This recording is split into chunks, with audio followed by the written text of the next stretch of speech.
엄청나게 젊은 인구와 폭발적인 잠재력을 가진 것으로 평가받는 베트남이 대한민국과 더 많은 경제 동맹을 맺기 위해 나섰습니다. 응우엔 수원 푹 베트남 국가주석이 한국을 방문해 이재용 삼성전자 회장을 비롯한 주요 재계 인사를 만날 예정인데요. 오늘 미군은 여러분의 구독과 좋아요를 간절히 요청드리며 한국의 러브콜을 보내는 베트남 정치권의 소식을 해석해 보겠습니다. 일단 12월 6일 예정된 한국 베트남 비즈니스 포럼에서 푹 베트남 주석은 기조연설을 할 예정입니다. 그리고 아마도 이 일정을 마친 뒤 대한민국 재계 주요 인사들을 면담할 것으로 예상됩니다.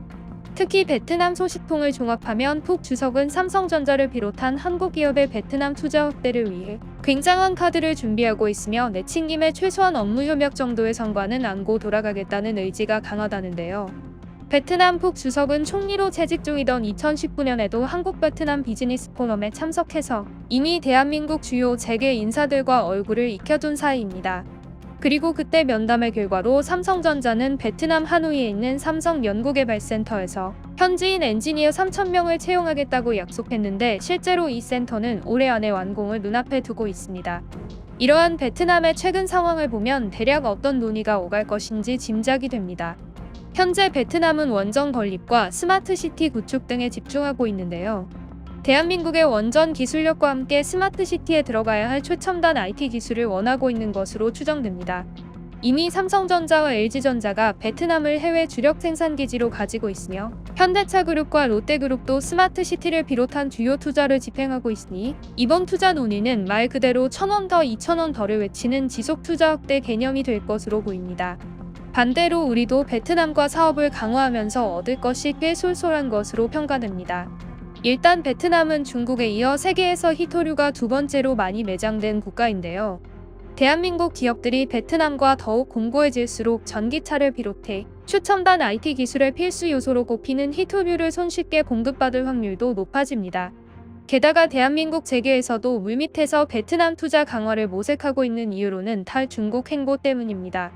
미중 무역 갈등으로 한국 주요 기업들이 틈만 나면 미국과 중국 사이에서 선택적 고민에 빠질 수밖에 없는데 이참에 신흥시장으로 거듭난 베트남 비중을 높여 중국 의존도를 자연스럽게 낮추자는 계산입니다.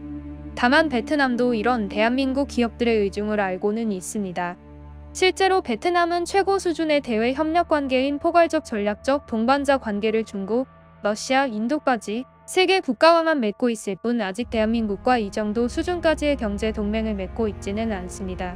아무래도 한국 역시 자신들 못지않게 자신들이 필요하다는 것을 알고 일종의 추가 협상 카드로 가지고 있는 것 아닌가 하는 추정이 되는데 이 부분은 앞으로의 행보에 따라 주목되는 지점입니다.